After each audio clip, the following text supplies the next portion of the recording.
Hello and welcome once again to Crush Your Mountain Personal Growth. We are kicking it today with a very important and special guest because, hey, I love it when someone's from New York because that's where I'm from originally. And I love to have people on to sort of not just chew the fat, but shoot the breeze and do all that good stuff that I did when I was back home. So I want to tell you a little bit about an individual right now. David Chametzky is from Massapequa, New York, a homeboy, and is known for his inspiring TED Talks that have enlightened audiences worldwide. As a true homeboy from the streets of Massapequa, David brings his unique perspective to the table, blending peace, love, and a touch of rebellion. His podcast is called Peace, Love, and Bring It Back. If that's not true New Yorker, I don't know what is. You know what I'm saying?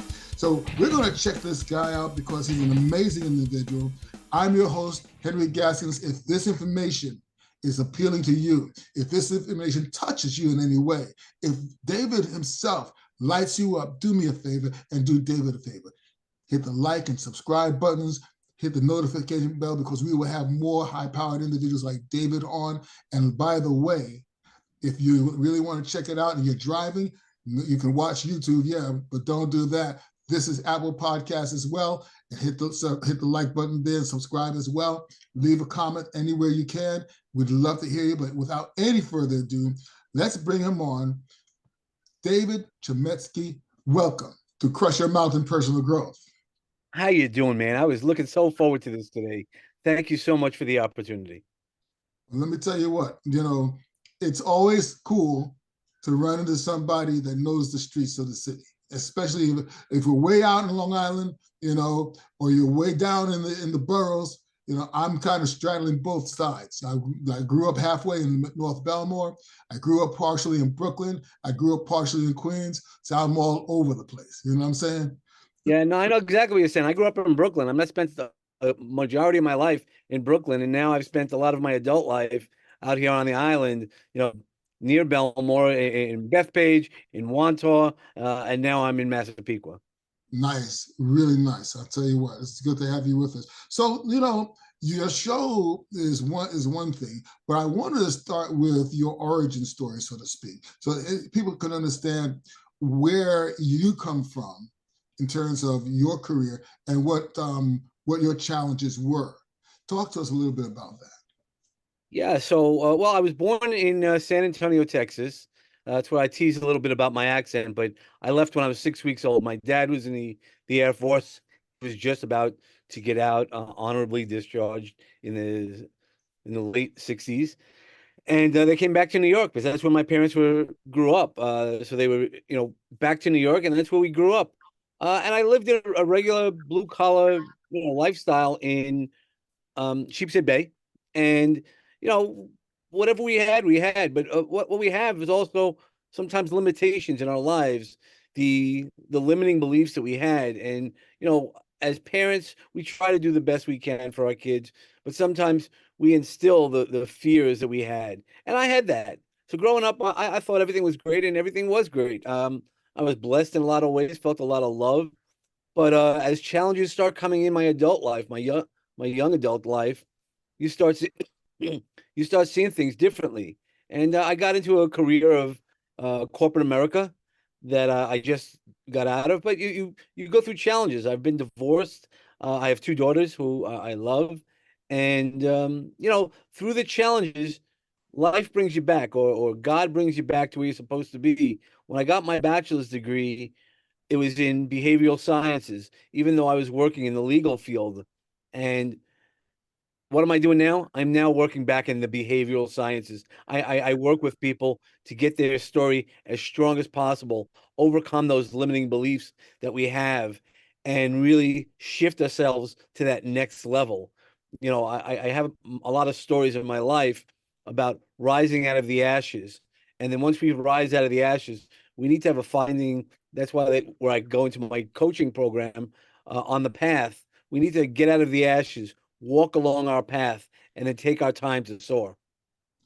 I would ask you this interesting question. You mentioned something about the limiting beliefs that we basically take on in childhood. So would you tell us this? Is it true that parents always, almost inadvertently, but nevertheless, they're kind of the source of those initial limiting beliefs? A lot of times they are, and it's unintentional. It's out of love. They don't want to see us get hurt, so they might say, "Hey, Henry, you can't do that."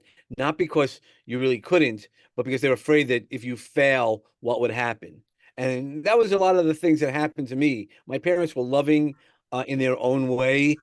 I always say now, my dad got smarter once he passed away, in that, you learn some of the lessons. I wish he would have taught things differently, but the lessons he had were well intentioned.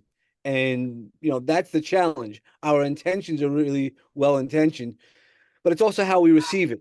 And that's the real trick, is even when you're in a partner with your a wife or any other partnership, it's how it's received. You might have good intentions, but if you're saying things the wrong way or not allowing people to grow fully, there's a part of you that's limiting somebody's capabilities. Very much so. Very much so. I've seen situations where parents instill a fear in children, you know, and that limits them in their thinking in terms of achievement. I've seen situations where parents, basically because they are blue collar workers, full time workers, both parents working, they don't have the energy many times to spend with the kids and to actually give them the knowledge. So the children end up living in an environment that is essentially self-limiting. It kind of keeps them from growing because that's the reality that they know. They're not exposed to bigger and better, greater, more beautiful and brighter realities that are out there that they can seize. They don't know that they can seize those things. 100%. We sometimes do that, but then we also do the opposite as well with the same limiting beliefs. So, like for me, because both my parents worked, I had to put up dinner at times, and not that that's a bad thing, but I also became very, oh, what time is it? What time is it? What time is it? A little anxious to make sure. Because, believe me, there were plenty of times I did forget, or something happened, got distracted, playing ball, talking to a girl. You get those distractions, but you still have those requirements, and you have those expectations of fulfilling things. So we had to eat dinner later, and then my dad, after he would leave work, and come home, he just wanted to have dinner on his table. Or my mom, who is teaching, going to school, and all these kind of doing the balancing act. They had expectations when they came home. They didn't have to put up dinner. They didn't have to do certain things. As I got older, I took care of my younger sister, or they had to take care of my grandmother when she came to help out when we were a little younger. So there's all those things that are put on unintentionally, or just because life happens, right? That's really what it comes down to, is how do we manage it? And while I can see it now differently as an adult, I definitely didn't see everything the way it was when I was a kid. And that's part of the challenge, going through those limiting beliefs. And that's how I take people on a journey of their story, and then maybe allow them to see another version of that story, so they can get through those limiting beliefs. Because that's really what it is we start hearing those stories. The stories of, oh, I always date that type of person. I always happen this happen. And it is. Some of that is true. Our brain summarizes exactly what we do to make a quicker decision. But sometimes we need to see it differently and work our brain a little bit differently to break those patterns that we have in our lives. I'll tell you why that's so amazing. You brought it right back to the brain. And the brain is very amazing in that it operates not so much as something that can distinguish what's real and unreal, but it actually acts as a fulfiller in a way. So when we say to ourselves that I am this way, the brain says, okay, you're this way. I'm going to make sure that everything you want is going to be that way because you said you are this way. So it went to the point really that there was a study done some years ago by a top psychologist. Just to give you an idea how powerful the mind and the brain is, they took these group of men, put them in a location. I believe it might have been a monastery or a hotel. The study lasted for about a week or so. And they turned the clock back by putting everything 20 years ago, furniture, pictures on the wall, the music that was playing. And they taught them to say not what they used to do, but talked about their career as if they are still living it. So Mm. I am a carpenter. I am a farmer. I am a businessman. I do this every morning. I do that every morning. And lo and behold, at the end of the experiment, about a week or two, they had noticeable changes in their visible appearance. They were de-aged almost. People Sure, yeah. had people who were bent over before were standing straight up. Individuals who had aches and pains didn't have those pains anymore. They were livelier, and in some cases, they even looked younger, almost by noticeably. So that's what the mind can do. So when we take on, like you said, those limiting beliefs, then we make ourselves those things. Tell us, David, how do you break out of those things in order to move forward and to create more for yourself? Well, so one of the ways is I talk to people about their personal reset button, because what happens when you're explaining stuff like that, our brain believes everything we say. So if you say you can't do something, you believe it. It's the old Henry Ford saying, if you think you can or you think you can't, you're right. And what I do is I talk to people. So when I said it before about that reset button, I start talking to people on how to reset themselves automatically when your wife, partner, whatever outside of you starts going differently than you wanted to. You can still control the within yourself and how you react. And I've learned to do that, and it's really made a change. And everybody could do that within a few seconds. I'm just raising my hands purposely so you could see, just by rubbing your hand just like that in a slow circular motion. It's going to create delta waves, and it'll start calming you down. And from there, we can mold things differently, because what happens is our brain summarizes everything up. And by the summary, if we start changing the story or the reshaping of certain ideas and thought patterns that we have, we can then reshape better future patterns in our futures. Very cool. You know, you're just like me. When I work with my clients, I have them involved in a lot of physical activity in order to connect the mind and the body. Because Mhm. we say the mind sends signals to the body, but the body by movement also sends signals to the mind. And so I love that technique. I try to do a little bit of EFT tapping or things like that, because that helps them to process things out, and then we do the reframing as well. So many individuals, though, need to a little bit more. You see, they need to go to somewhere to hear something and things like that. And you, sir, have given some amazing TED Talks. Could you tell us a little bit about some of your speaking engagements? Yeah, so it's been fun. The the TED Talks I did was about a little bit over a year after I tried to kill myself. So I talk about it on, and that's what the idea of the TED Talk was about, is that we all have this phoenix within ourselves where we can rise above the ashes and begin to soar once again. And the part about that, it was what was really powerful for me, is that at the beginning I had a lot of people reach out to me. I had about 9 people reach out to me, and 7 of which who were needing extra help, and I was able to guide them to professional help, above my pay grade. I know how to stay in my lane and what I need to do. But the part about it is most of us have had those thoughts, and it depends on what you do. And what I did, even though I knew how to handle it for other people, I wasn't taking care of myself. It's sort of like having a gym membership and not going to the gym. You don't get any results just because you know the information, just because you know where the room is. You have to do the actual work. And once I started doing the work on myself, I was able to lift myself through the TED Talk.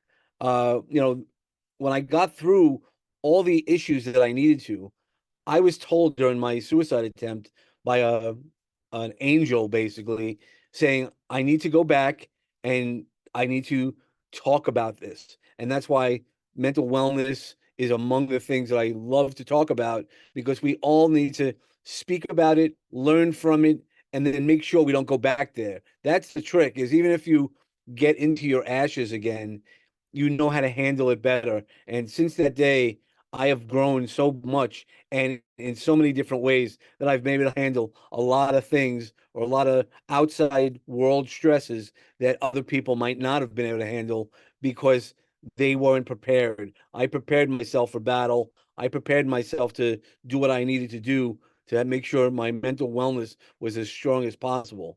And are there still days that I feel bad? Yeah, it's not going to be sunshine and rainbows every day, but I know how to manage it now, where before I would let it consume me a little bit.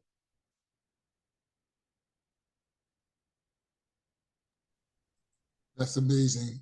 That's really something, because all of us go through those dark times. But, It may not always be as to the brink as you might have experienced, but I've run into so many individuals that were ready to take that step, and some did take that step. Many of them came back. They didn't go all the way. well, and what happens is, statistically speaking, 89% of people who attempt suicide are not successful.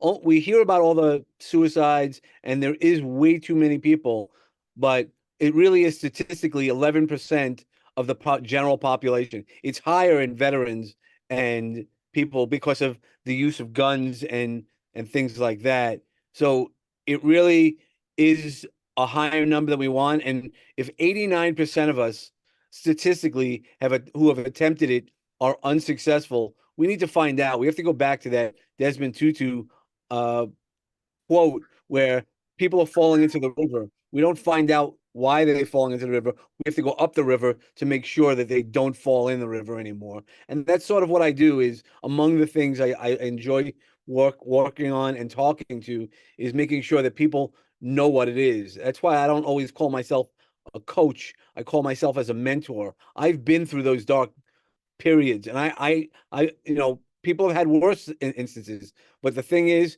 once you've had a period like that, you've sat in that seat. You understand it. It doesn't matter if your situation was worse or mine was worse, or there's no competition. Once you cross that line, you're all in that same position. There is no degrees. Absolutely, absolutely. But now, even though you're not going to bring a gun, you are bringing a bat. So I want you to tell us this. Your podcast is called Peace, Love, and Bring a Bat. There's a guy standing very threateningly behind you right now, holding a bat. So I want you to tell us about that, and do you need to duck? I don't need to duck. If you look, the guy is smiling just like me. Really, what it is, it's, we understand peace and love really well. If I asked you, can you explain to me what brings you peace and love and joy into your life? I'm sure you can mention a number of things. And the bat, yeah, I'm playing on my New York accent, but I also teach it about, it has nothing to do with violence. It's all about bringing an awesome thought, right? I like using acronyms. It's being authentic today. All those things are the things that we want to do. And if you've ever swung a bat, and I'm sure you have, Henry, when you hit that sweet spot, when you swung the best that you could, you're fully balanced in your life, and you hit that ball sweet spot, man, it feels good. And I'm not only saying that because you hit a home run, you could hit a line drive, but still do the best that you can. And that's what I do, is I make sure that people get their story and work with the best they can with their story so they can hit the sweet spot in their lives in a balanced way. And you get up there, and that's what you want to do is, and when you fail, when you strike out, you sometimes will strike out. You still get up there and swing away to hit that sweet spot, right? I mean, Reggie Jackson used to say, I might strike out 3 times a game, but in that fourth time, I'm going to walk around the bases. And that's what you want to do, is when you get up from those challenges in life, when you might have struck out, you might not have done well, but the game is always on the line to make sure that you take it and do the best you can. Grip it, rip it, and do the best you can. You know what? I'm going to tell you something. Even since I was a kid, I still have it. I can't believe it. I have a Mickey Mantle bat. It's signed by Mickey Mantle, and I Nice. have that. So that always told me whenever I pick it up, it always told me something like that. Yeah, you may strike out, but the bat is still in your hands. So you keep swinging. That is the whole idea. There was a movie that came out, probably wasn't the best movie that Mel Gibson did, but it was called it dealt with, I don't know, aliens, water, and baseball, at least baseball bat. And Joaquin Phoenix was his brother. And at the end of it, he says, "Swing away, so and so," and he has his bat and he stands up and he beats an alien to death. But Yep. the idea is we all have a measure of attack, so to speak. They attack our sense of being. The world attacks our sense of self, and we have to fight it off. And so that's one way of swinging, but also taking the ball, tossing it up, and hitting it toward the horizon that we choose to hit. That too is the key. Not giving up and keep swinging regardless. I love the idea about that, and I love the symbolisms on the bat itself that tell us what it's all about. Talk to us a little bit more about that. Yeah, so it's again goes back to that peace and love. And then we all have that spark. So when I talk about the phoenix metaphor, most people think the phoenix dies and then it becomes a new bird. It's actually stays alive in its ashes. So when we're in our darkest part, we always what do many of us do? We ask for God, and that's the story of the phoenix. And it's in almost every culture. Is across the. It's not just an Eastern philosophy. It's in all cultures across the globe. And what they say is when you're in your ashes, you'll wait for that spark of God. I'd love to anybody in your community who's listening to this to think that they don't have a spark of God in them. And when you find that spark, it might not feel that way. Much like when I tried to commit suicide, one of the first questions I got was, "Hey, do you love yourself?"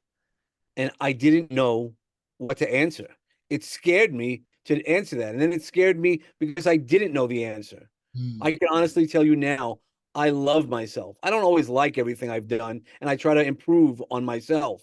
But that lightning bolt, that spark within ourselves, that's the power. And that's what I love helping out when I help you find or others find that spark that makes you shine. I know when I speak to you, and you and I had this green room, or last week we had that conversation, but we had a little time delay. But then once you and I met and we had that spark, we were like, yeah, we're done. We're doing this thing. And that's what it is when you connect with another human being and that connection takes you on a level that you know that this was meant to be. You were supposed to be here doing exactly what you're supposed to be doing. Yeah, it's just like being, they talk about being in the zone. It's basically, this is where this is where you've always meant to be. You were always meant to be here. It's like coming home. But the Mm.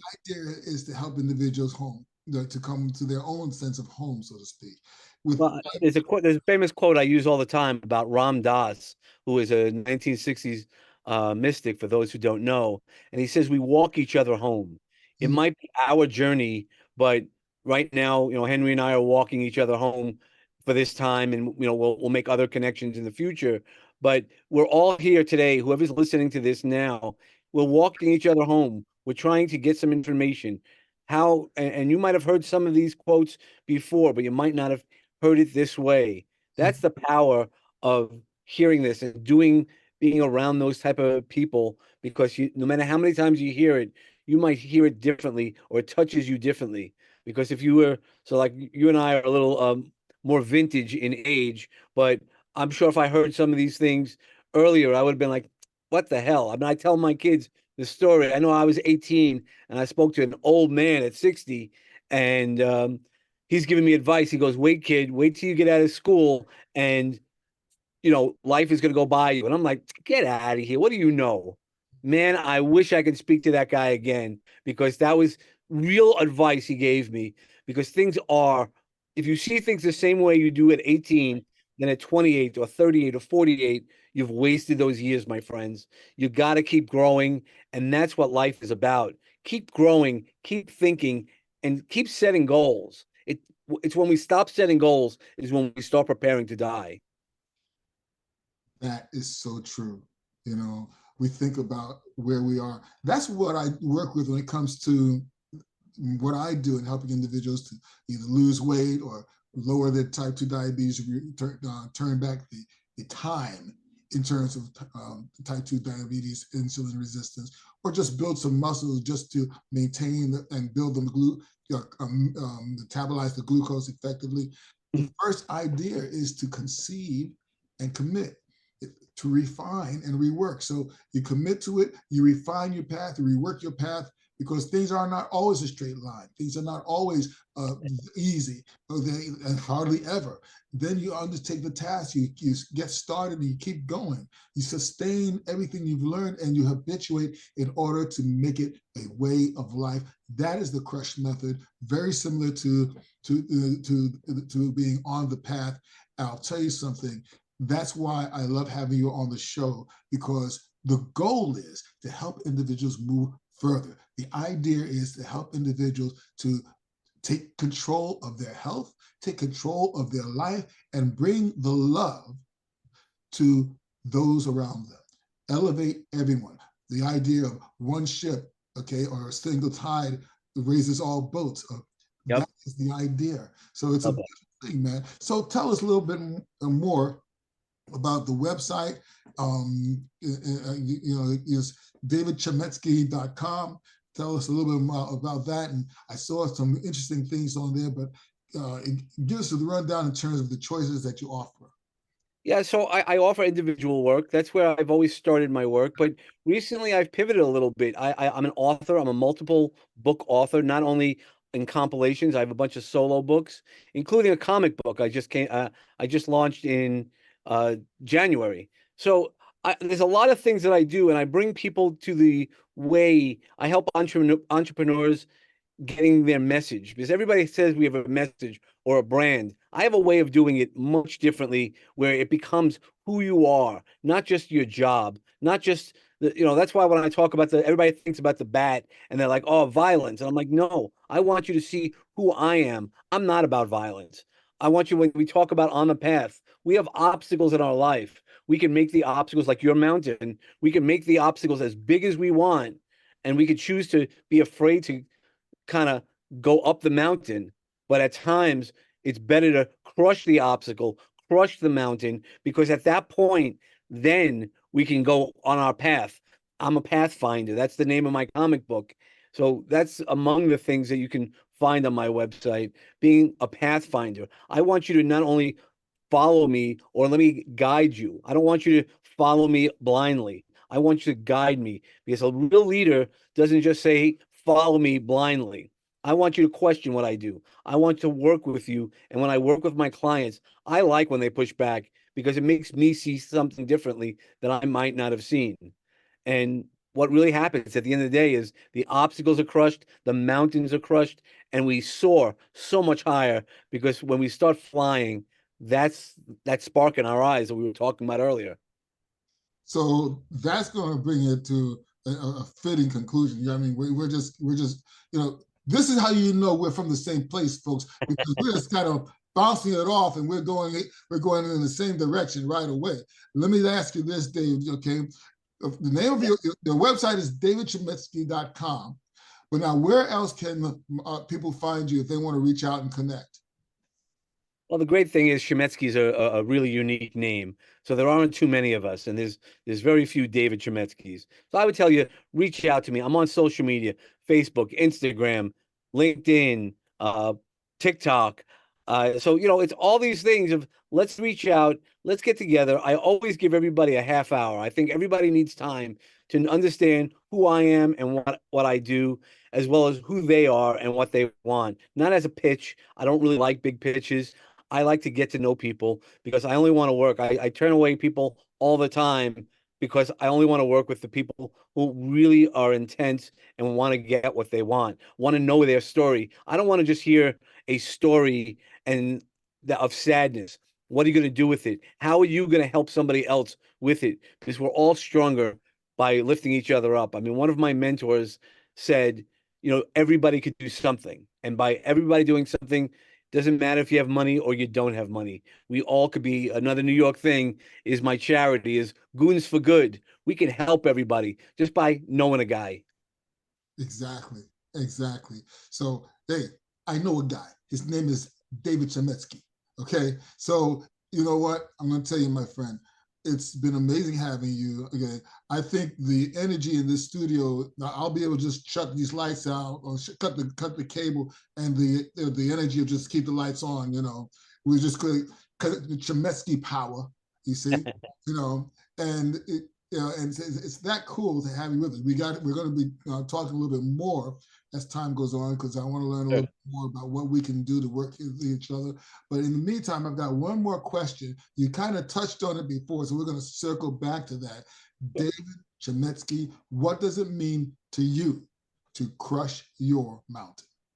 That's easy, man. It's setting a goal and to figure out how to get it done. Seeing an obstacle that's been in my way or a limiting belief that's been in my way and crush it. Not just crush it, know that it's behind me.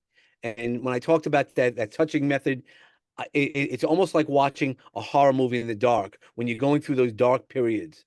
But then you work with me and I then help you see those same exact things and see the light.